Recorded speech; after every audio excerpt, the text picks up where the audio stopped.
Bonsoir. Un temps suspendu à cause des attentats, la campagne reprend. Elle s'est d'ailleurs officiellement ouverte ce lundi, dans un climat où la donne a clairement changé. Est-ce que ce tournant sécuritaire dans les débats vous est favorable ?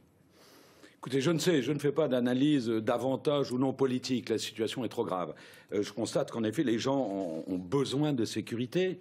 Avant les attentats, ils nous parlaient déjà des vagues migratoires que l'UMP et le PS veulent éparpiller dans les campagnes, dans les communes rurales. Et depuis, c'est vrai qu'il y a ce sentiment d'inquiétude très profond. Les gens se disent, ça peut arriver demain, dans la rue, dans notre ville. Donc très clairement, l'amalgame, vous le faites, vous, entre les migrants et les terroristes.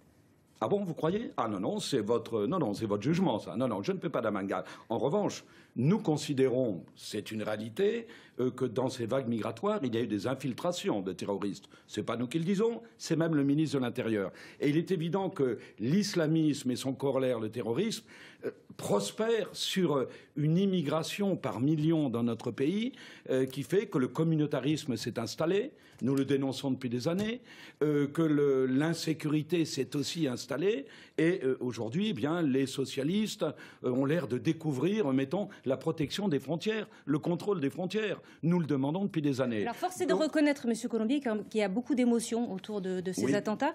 Ce matin, chez nos confrères de France Bleu, votre homologue en Ile-de-France, Val-Laurent de Saint-Just, a invoqué les 130 morts des attentats pour appeler à voter Front National. Une réaction à cette déclaration? Écoutez, je crois qu'il a tout à fait raison. Non pas, on n'utilise pas 130 morts, mais aujourd'hui c'est 130 morts, demain ce sera peut-être à nouveau 150 ou 200. Il est évident qu'il ne faut pas s'aveugler et regarder la réalité en face. On ne peut pas continuer comme ça. Moi, je constate que le président de la République, au Congrès, entre autres, a des discours depuis 10 jours très fermes, très belliqueux. Qu'en est-il exactement? Nous avons 2 exemples. En quelques secondes, 100 mosquées salafistes en France. Pas une seule depuis 10 jours n'a été fermée. C'est pas tout à fait exact, ça. Il y en a une à Vénissieux et 2 salles de prière en Provence. Non, des salles de prière, mais je parle de mosquées salafistes. Vous prenez des imams, je dis étrangers, parce qu'autrement on ne peut même pas les expulser. Imams étrangers radicaux. On va parler, si vous le voulez bien, du programme pour les régionales, parce que sinon on n'aura plus le temps. D'accord, mais je veux dire, donc, nous estimons que notre devoir en tant que responsable politique, c'est dans un pays où nous avons 6 millions de chômeurs et 8 millions de pauvres, chiffre officiel, eh bien, nous devons d'abord nous occuper des nôtres avant les autres. Alors, on va parler de votre programme Bien où sûr. figure en tête la promesse d'une gestion équitable de la fusion des régions.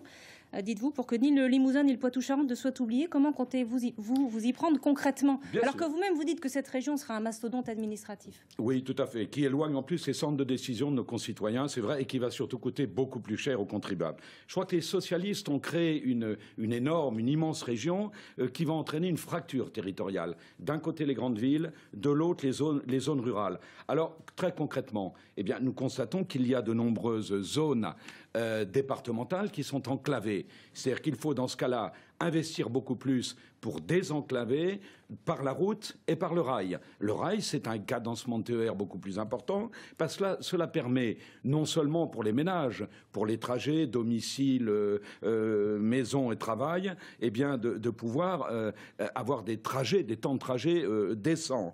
Et puis pour l'installation des entreprises.